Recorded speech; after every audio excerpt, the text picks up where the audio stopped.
অনেকেই ভাবে বিটিএস মানেই হয়তো কিছু পাগল ভক্তের পাগলামি, কিন্তু যে বুকে একবার এই বেগুনি রঙের ছোঁয়া লেগেছে সে জানে এই 7টি ছেলে শুধু কোনো গায়ক নয়, তারা গভীর বিষণ্ণতায় ভোগা হাজারো তরুণের বেঁচে থাকার শেষ আশা।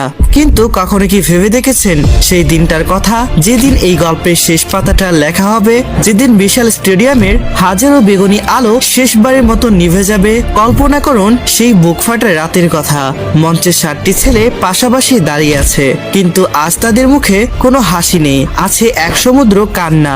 দলনেতা RM মাইক হাতে নিয়ে কাঁপা কাঁপা গলায় হয়তো বলবে, আমরা বিটিএস, আর এটাই আমাদের শেষ বিদায়। পুরো স্টেডিয়াম জুড়ে তখন ভক্তদের আর কোনো স্লোগান বা উল্লাস শোনা যাবে না, শোনা যাবে শুধু হাজারো মানুষের ডুকরে কাঁদার আওয়াজ। যে ছেলেগুলো একদিন আমাদের শিখেছিল কিভাবে নিজেকে ভালোবাসতে হয়, আজ তারা নিজেরাই চোখের জল ধরে রাখতে পারছে না। সুগার বোবা কান্না আর জিমিনের ভাঙা গলা সেদিন প্রমাণ করবে এই বিদায় কতটা যন্ত্রণার। তার শেষবারের মতো মাথা নত করবে, হাতের মাইকগুলো চিরতরে নামিয়ে রাখা হবে, মঞ্চের শেষ আলোটুকু নিভে যাবে।